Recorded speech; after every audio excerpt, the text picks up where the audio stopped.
আজ সকালে গ্রামের বাড়িতে আসা হয়েছে আমাদের বাড়ির বা আমাদের গ্রামের আশেপাশের কয়েকটি সুবিধাবঞ্চিত পরিবারের জন্য কিছু ইফতার সামগ্রী উপহার হিসেবে নিয়ে আসা হয়েছিল।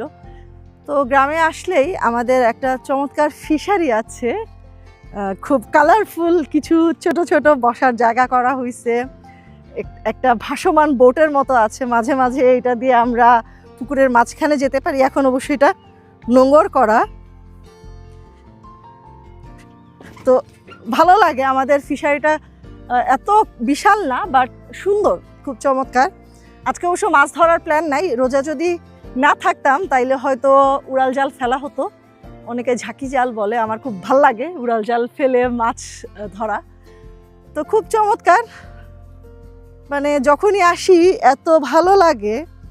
নিজের বাড়ির সাথে তো একটা টান আছেই, আর বাড়ির পাশাপাশি আমাদের এই ফিশারিটা আমাদের জন্য একটা বাড়তি আকর্ষণ।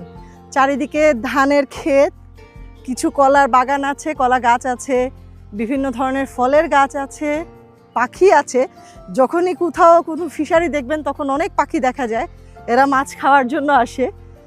তো খুব সুন্দর, আলহামদুলিল্লাহ, আল্লাহর শুক্রিয়া আমরা যে এত সুন্দর একটি জায়গা দেখতে পারি। চাইলেই চলে আসতে পারি শহর থেকে, সিলেট শহর থেকে খুব একটা দূরে নয়, মাত্র 22-23 কিলোমিটারের মতো। চাইলেই নৌকা নিয়ে পুকুরের মাঝখানে নৌকা চালানো যায়। তো রোজা মাস, এই জন্য অনেক কিছু মিসিং।